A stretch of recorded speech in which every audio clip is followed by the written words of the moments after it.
Kalau kita lihat definisi dari algoritma sebenarnya sederhana banget ya definisinya. Kita coba lihat. Nah, jadi apa itu algoritma? Algoritma adalah langkah yang dibuat tersusun dan berurutan untuk menyelesaikan suatu permasalahan gitu. Jadi kalau kita mau lebih singkat lagi bisa nih, yaitu langkah-langkah penyelesaian masalah gitu. Secara manusiawi dan tanpa kita sadar, sebenarnya kita itu sering melakukan algoritma. Misalnya, ketika kita mau tidur, apa sih rutinitas yang mau kita lakukan? Gitu.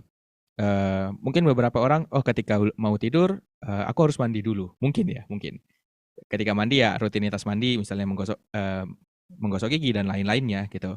Kemudian setelah selesai, mungkin beberapa beberapa dari kita juga, oh harus skincare dulu ya sebelum tidur. Ada ya, ada yang seperti itu mungkin. Ya skincare dulu, kemudian ganti pakaian tidur, baru tidur. Nah, sebenarnya itu juga bisa kita bilang sebagai sebuah algoritma. Apa masalah yang diselesaikan? Masalahnya adalah eh, tidur gitu ya. Rutinitas sebelum tidur itu adalah sebuah masalahnya. Algoritmanya adalah langkah-langkah yang kita kerjakan tadi gitu. Jawaban teman-teman tadi mungkin benar kalau misalnya kita align-kan dengan sesuatu hal yang spesifik. Tapi kita coba ambil sesuatu yang sangat umum dulu. Kenapa demikian? Supaya gini teman-teman, soalnya banyak banget nih sekarang ketika kita ngomongin computer science atau coding atau programmer, orang itu udah mengira bahwa sesuatu hal ini adalah sesuatu hal yang rumit banget gitu ya. Ini rumit banget. Tentu dari saya pribadi ya, mungkin aku ganti kata ini ya, kata diriku jadi aku gitu ya. Aku pribadi bilang ini bukan sesuatu hal yang sangat rumit mungkin. Tapi memang dari awal kita udah terframe gitu bahwa ini adalah hal yang sulit.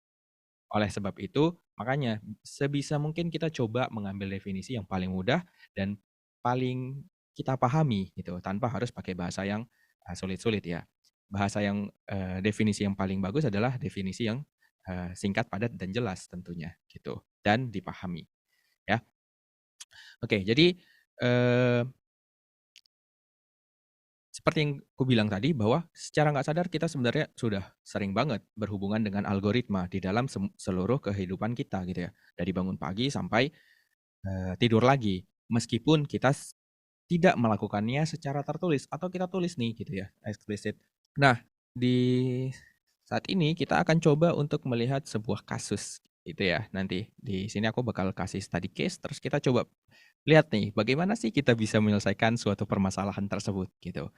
Nah, ketika kita ngomongin algoritma dan kita ngomongin langkah-langkah, biasanya akan banyak orang yang buatnya itu dengan dua cara gitu ya. Pertama dia akan menulis poin-poin 1, 2, 3, 4 menggunakan nomor gitu ya. Artinya setelah nomor 1 maka kerjakan nomor 2 dan selanjutnya gitu.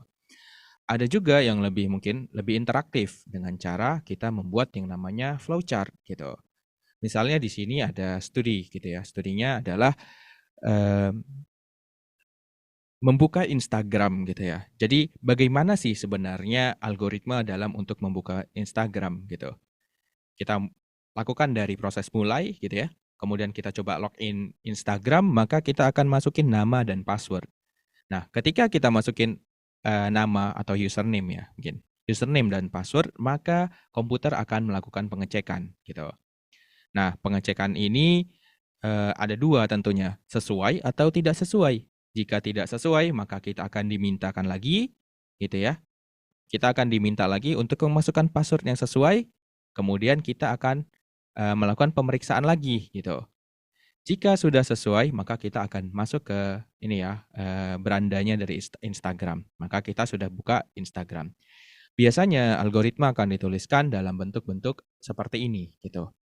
Tapi tidak ada salahnya jika kita juga membuatnya dalam bentuk urutannya. 1, 2, 3, 4. Kenapa dua hal ini dibenarkan? Karena melihat seseorang kadang concernnya itu atau sukanya itu sesuatu hal yang visual gitu. Jadi dengan adanya gambar atau ada garis-garis panah, dia lebih mudah memahami gitu dibandingkan jika hanya dengan urutan nomor gitu. Tapi ada juga sebaliknya ya, dia cukup menggunakan urutan nomor, dia sudah memahami dengan sangat baik gitu. Nah, eh, kalau kita tarik lagi gitu ya, kita tarik lagi di kehidupan nyata. Eh, Tadi kita bilang bahwa algoritma ini udah nggak hilang dari kehidupan kita. Karena di setiap lini pasti sebenarnya kita melakukan itu, tapi tidak sadar. Dan terbayangkan oleh kita bahwa kalau semuanya kita tulis, ya yang ada waktu kita habis gitu, tidak bisa melakukan pekerjaan kita gitu. Nah, oleh karena itu sebenarnya apa yang kita lakukan gitu ya sebagai programmer adalah kita membuat sesuatu hal di komputer ya, kita buat algoritmanya supaya komputer itu bisa melakukan rutinitas-rutinitas itu tanpa harus perlu diajarin lagi gitu ya. Tanpa harus perlu kita ajarin lagi atau kita kasih lagi instruction-nya. Kayak kita di manusia ketika kita belajar sekali gitu ya, maka kita akan memahami gitu. Memahami oh selanjutnya berarti aku harus melakukan A B C D gitu. A B C D tanpa aku harus nulis-nulis lagi gitu. Oke, sekarang kita akan ambil studi kasus ya, studi kasus. Nah, jadi studi kasusnya adalah ini. Mungkin teman-teman ya kalau di sini kelihatan gambarnya, simpelnya ini adalah sebuah list dari kontak number ya. Jadi ada kontak number yang ada di HP seseorang gitu ya, ada nama-namanya gitu. Oke, ini misalnya di HP ya, ini namanya ada banyak gitu. Terus ini kalau di dunia nyata, mungkin kalau teman-teman dulu pernah melihat ya mungkin atau orang tuanya dulu atau ya mungkin di zaman orang tua kali ya, ya orang tua kita gitu ya. Aku juga mungkin sempat melihatnya meskipun tidak dalam durasi yang lama gitu. Dulu kalau kita ingin mencari nomor telepon seseorang, maka kita akan melihat yang namanya yellow book gitu ya atau buku kuning. Jadi buku kuning ini apa? Jadi dia ini dia kumpulan informasi dari seluruh nomor nomor telepon ya yang ada di dalam. Mungkin kalau kita ambil skopnya daerah bisa, kalau kita ngomong ambil skopnya se-Indonesia bisa ya. Karena dulu untuk nelpon itu kita harus memang ada listnya gitu, siapa yang mau kita telepon gitu. Nah, dan semua nomor telepon itu terlist di dalam buku ini. Dan semuanya ini dituliskan dalam hal yang berurutan gitu ya. Dituliskan berurutan dari huruf A sampai huruf Z gitu. Jadi misalnya kita mau cari namanya, misalnya aku mau telepon Kevin nih gitu ya. Aku mau telepon Kevin, maka aku akan cari di buku ini yang namanya Kevin, nomor teleponnya berapa, baru aku akan lakukan telepon gitu. Jadi cara kerjanya seperti itu. Nah, sekarang kita ditanya nih, gitu kan.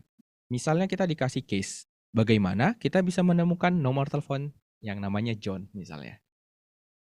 Ini case-nya ya. Jadi kita coba lihat dari buku yang tadi, buku Yellow Book tadi, kita ingin menemukan nomor teleponnya John karena kita pengen nelfon John gitu. Oke. Nah, ini problemnya. Nah, sekarang pertanyaan gitu. Bagaimana menemukan nomor telepon John? Ada yang ingin menjawab?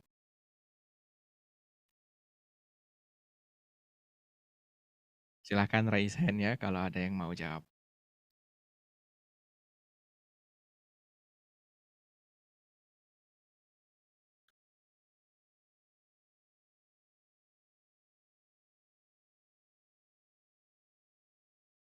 Ada?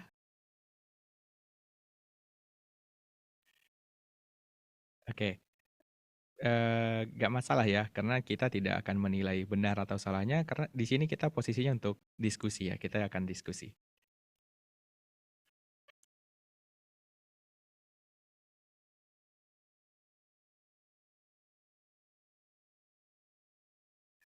Oke. Oke, aku tunggu. Saya mau coba jawab, Kak. Moses ya, silakan Moses. Coba, gimana cara menemukan nomor telepon John kalau misalnya kita dikasih yellow book tadi gitu? Gimana kira-kira? Kan kalau misalkan di dalam gambar tadi, Mm-mm, nomor-nomor sudah di-list.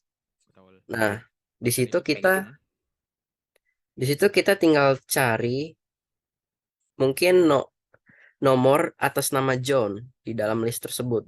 Jadi kita tinggal cari variabel saja. Nah, variabelnya yaitu John. Oke, good. Nah, berarti gini ya, mungkin aku sedikit mendetailkan. Kenapa sih harus didetailkan? Karena ketika kita ngomongin algoritma dan kita buat sebuah algoritma ke dalam komputer, maka kita harus buat itu sepresisi mungkin atau kita bisa bilang sedetail mungkin, gitu ya. Komputer bisa kita bilang dia adalah benda yang sangat bodoh gitu. Kenapa? Karena kita harus kasih instruction supaya dia mengerti gitu. Kalau tidak, dia tidak akan bisa melakukan apa-apa. Tapi problemnya ketika kita memberikan instruction, dia itu harus benar-benar presisi gitu ya, presisi. Supaya dia bisa mengerjakannya dengan sangat baik. Jika tidak, nanti pasti ada kekecewaan tentunya dari kita. Kok nggak sesuai dengan yang kita harapkan gitu. Tadi jawaban Moses menarik ya. Kita karena semuanya sudah terlist, maka akan kita cari nama John aja gitu ya. Nah, sekarang kita coba detailin gimana cari nama John-nya. Maka mungkin salah satu caranya adalah kita akan coba membalikkan ya dari halaman pertama gitu ya. Mungkin Moses kita bisa sambil diskusi ya. Ya, kita coba membalikkan dari halaman pertama, cari ada nggak yang namanya John. Terus kalau nggak ada kita balik halaman kedua. Setuju nggak gitu nggak kira-kira cara kerjanya? Iya, iya Kak. Iya. Oke, kita balik, terus John, John gitu ya. Sampai misalnya ketemu huruf J, oke. Dari J baru dah kita cari ya. Oh, ternyata ada John gitu ya. Nah, kebayang ya kalau ketika kita balikin kayak gitu kan sebenarnya cara kerja kita misalnya ada 1000 page lah ya gitu. Kira-kira eh, lama nggak nih kita ngerjainnya kalau gitu? Lama. Lama ya, lama banget. Oke, sekarang coba kita kita pakai pendekatan kedua gitu ya. Kita coba buat sesuatu hal yang lebih cepat gitu. Misalnya kita coba lompat dua halaman gitu ya, dua halaman, dua halaman, dua halaman, dua halaman, dua halaman, dua halaman, dua halaman, dua halaman. Nah, apakah lebih cepat nantinya daripada yang sebelumnya? Kira-kira? Mungkin lebih cepat tapi tidak presisi karena bisa Oke. saja kelewat. Betul ya, oke. Jawabannya benar banget tuh. Jadi bisa aja tuh nanti kelewat gitu ya. Oke, berarti kita tambah ini sedikit nih supaya lebih bagus lagi. Jadi kita lewatin dua halaman, dua halaman, dua halaman, dua halaman. Ketika udah mau ketemu huruf J, kita stop gitu. Jadi nyari satu halaman, satu halaman. Gimana? Kira-kira Oh, jadi lebih lebih bagus nggak? Gitu. iya itu lebih cepat. Lebih cepat ya dan lebih bagus. Hmm. Nah, eh, tapi tetap ya, kalau misalnya kita bagi dua halaman, kita bilang, misalnya bukunya ini ada 1000 ya, 1000 halaman gitu. Dan John ini mungkin ada di sekitar urutan ke 500 gitu. Nah, kita Hmm. akan balik dua halaman, dua halaman, dua halaman, nanti sampai 500. Mungkin kita akan melakukan operasi sebanyak 250 kali bolak-balikkan buku. Setuju ya? Iya. Iya kan? Ini tetap Heeh. eh, tetap caranya efisien, tapi caranya efektif. Tapi apakah ada cara yang lebih efisien gitu? Bayangin kalau misalnya di HP kita nih, kita punya 1000 kontak list dan kita pengen nama John, dan ternyata teknik itu yang digunakan. Bagaimana kita nyari nama John? Maka kita akan menunggunya responnya lama banget. Kita pasti tentu akan kecewa kan gitu. Atau Hmm, kita iya. menyalahkan, wah kayaknya HP-nya nih yang salah nih. HP-nya udah mulai nge-lag nih. Kayaknya saatnya beli HP baru. Gitu nggak sih? Hmm, iya, iya Kak. Ya kan? Nah, jadi gimana nih sekarang di dunia yang sekarang untuk menyelesaikan permasalahan ini? Ternyata banyak orang gitu ya yang punya ide gimana untuk menyelesaikan permasalahan ini. Ini tadi ya ilustrasinya bahwa kita akan membalik-balikkan setiap halaman satu demi satu sampai ketemu nanti yang namanya John. Nah, gimana kita bisa menyelesaikan masalah ini agar lebih efisien? Gitu. Oke, sekarang coba bayangkan gini ya. Mungkin ini akan lebih bagus kalau kita bisa membayangkan, tapi karena memang kita tidak online, jadi tidak offline, agak sulit sih memang memperagakannya. Jadi caranya begini, dan ini yang dilakukan oleh HP kita ya ketika kita di dunia sekarang ketika kita mencari kontak seseorang gitu. Eh, kita punya 1000 halaman, maka kita akan buka tengah-tengahnya gitu. Oke, mungkin berarti kita akan buka halaman tengah-tengahnya mungkin kayak 500 dan 501 gitu. Kayak kebayang ya, jadi kita akan buka ke tengah-tengahnya.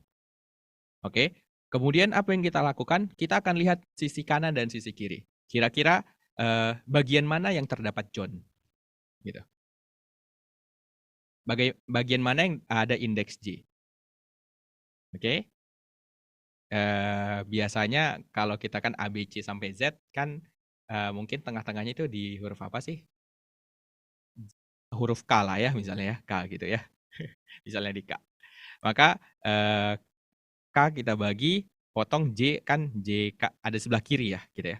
Maka kita coba look up ke bagian kiri dan kita sobek tuh tengahnya, kita bagi 2. Dari yang 1000 tadi, halaman tengahnya kita bagi 2. Bisa dibilang nih ya, kalau ini mungkin ada kursornya kelihatan, ini kita belah 2 nih. Ini kita belah 2.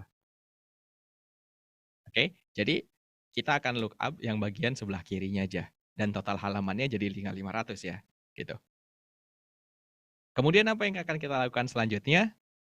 Maka kita akan membagi 2 lagi 500 yang tadi. Menjadi sisi kanan 250, sisi kiri 250. Oke? Nah, kemudian kita akan lihat lagi nih, kira-kira John ada di sebelah mana? Gitu, atau indeks dia ada di sebelah mana? Oke, misalnya di sebelah kanan.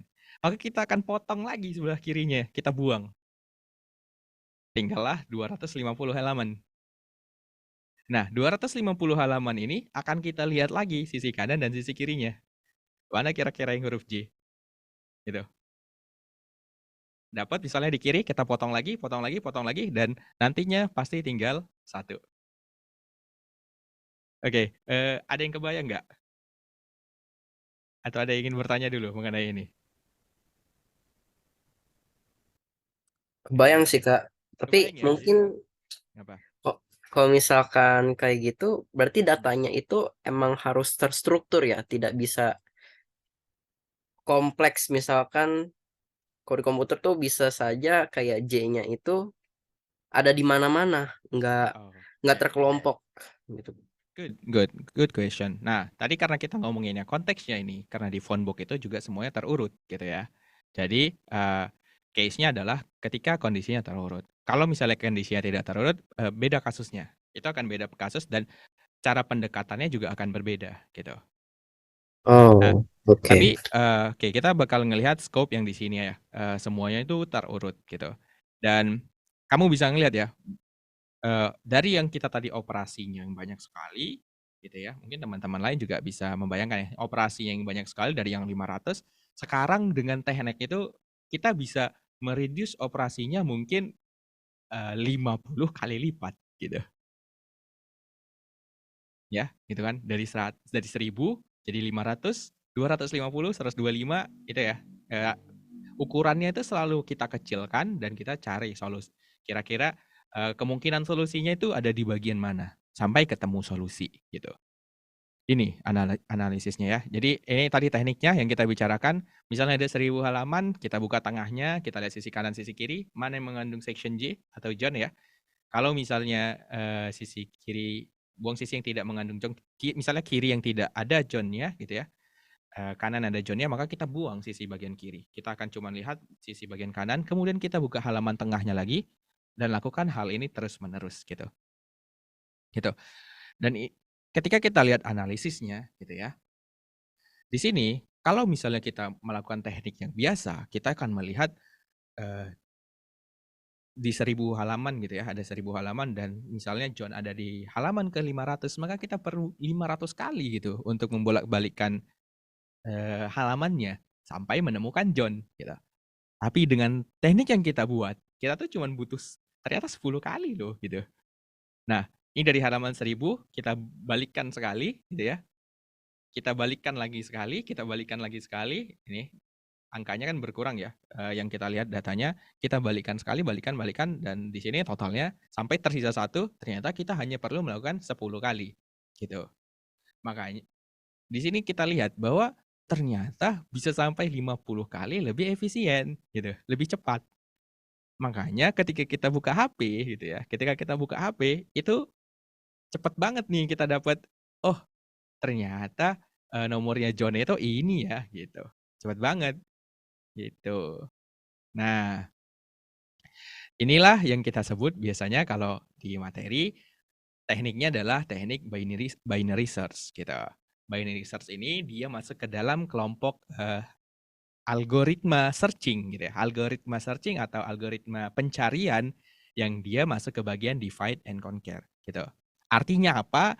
simpelnya adalah, ketika ada sesuatu problem yang besar, kita coba nge-reduce problem itu menjadi lebih kecil, terus menjadi kecil, lebih kecil, lebih kecil, lebih kecil, sampai ketemu tuh tujuannya, gitu. Jadi, eee, ini ya metodenya ya. Jadi dari suatu problem yang besar, kita coba nih, potong dia menjadi lebih kecil, potong lagi lebih kecil, lebih kecil, lebih kecil, sampai ketemu, gitu. Ada juga salah satu teknik yang mirip dengan hal ini namanya, rekursif, gitu ya. Kita akan melakukan pemanggilan, fungsi gitu. Kalau misalnya kita ngomongin di ini ya, di skopnya, programming gitu ya, kita akan melakukan pemanggilan fungsi yang pemanggilan fungsi itu akan semakin lama semakin kecil gitu. Gambar rekursif itu mungkin kayak gambar ada orang pegang cermin, terus di dalam cermin itu ada orang pegang cermin, terus-menerus gitu ya, gitu, rekursif. Nah, eee, inilah salah satu contoh ya dari algoritma yang ada gitu. Apakah ada lagi algoritma-algoritma lain? Tentu banyak banget algoritma-algoritma. Dan di computer science, inilah yang sebenarnya akan kita belajarin. Bagaimana kita melihat sebuah permasalahan dari perspektif lain dan kita coba cari, suatu cara yang lebih efisien, gitu. Dan kita dituntut untuk membuatnya secara sistematis, gitu. Kenapa? Karena komputer tadi yang disebutkan adalah sebuah benda yang sangat, bodoh dan harus diajarkan, bahkan diajarkannya itu harus sangat presisi, gitu. Semoga semua ini ya, kebayang ya. Nah, gimana nih kalau misalnya kita disuruh minta buat code-nya ya, gitu. Jadi tadi idenya adalah kita akan lihat tengah-tengah gitu ya. Kita misalnya ada sebuah array gitu ya. Kita bilang aja deh kalau misalnya ini nomor telepon seseorang lah 3456789 gitu. Kita pengen cari angka 4 ya, kita pengen cari angka 4. Maka apa yang perlu kita lakukan, kita akan ngecek nilai tengahnya gitu ya, nilai tengahnya. Apakah, nilai tengahnya itu sama dengan yang kita cari? Jika iya maka selesai, jika tidak, maka kita akan melihat dia ada di bagian sisi kiri atau sisi bagian kanan, gitu. Jika dia ada di sisi bagian, kanan gitu ya, ada di sisi bagian kanan, maka kita buang sisi bagian kirinya. Ini tujuannya, kita buang sisi bagian kiri. Jika dia ada di sisi bagian kiri, maka kita buang sisi bagian kanan. Dan ini akan dilakukan terus-menerus sampai dia, sisanya satu gitu.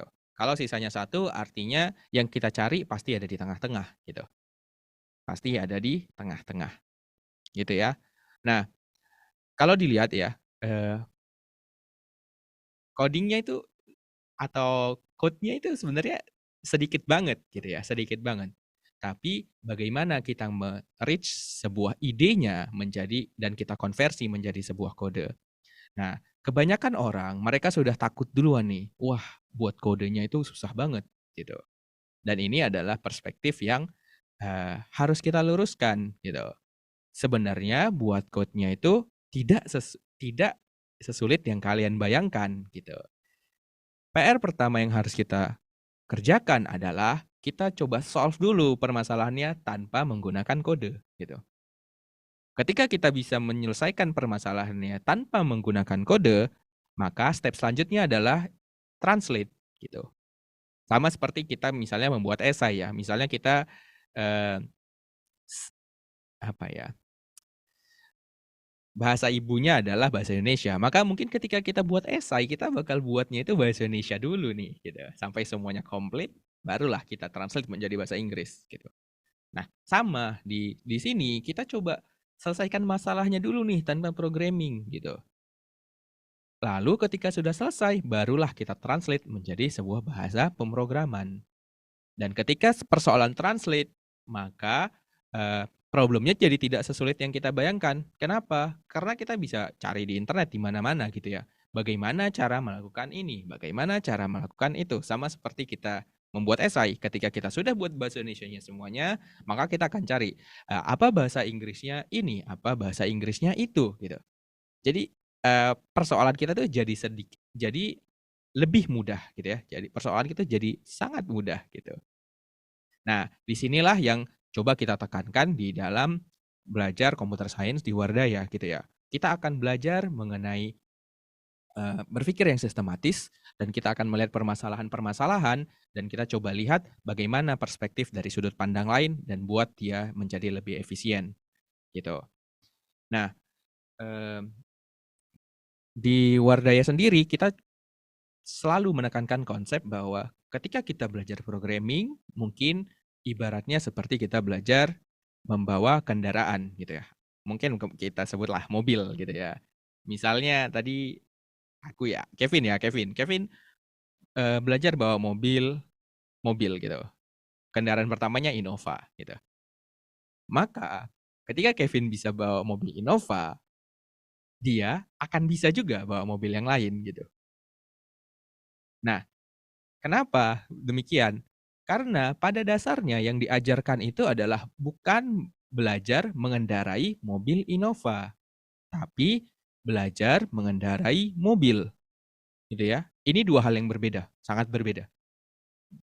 Nah, sama di programming juga seperti itu. Kita bukan belajar menggunakan bahasa pemrograman tertentu. Sekarang banyak banget bahasa pemrogramannya, ada Python, JavaScript, Golang, apalagi Flutter, terus ada apa lagi nih, misalnya React Native, misalnya ada Pascal dan lain-lain, C++ dan lain-lain ya, gitu ya.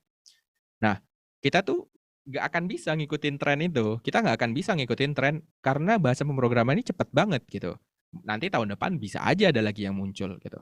Tapi selalu yang ditekankan adalah bagaimana caranya belajar pemrograman, gitu. Nah, ketika kita sudah berhasil belajar bagaimana cara pemrograman, adapun tools-nya, misalnya tadi Python atau misalnya C++, ketika kita switch atau ganti, itu kita nggak akan mengalami kendala kesulitan mungkin kesulitan pasti ada ya, tapi kesulitannya itu bukan sesuatu kesulitan yang buat kita bingung gitu. Sama kayak misalnya dari mobil Innova ke Fortuner, mungkin ya tinggal fine tuning aja tentang posisi-posisinya ya gitu. Gitu. Gitu ya. Nah, mungkin ini saja yang bisa aku sampaikan. Nah,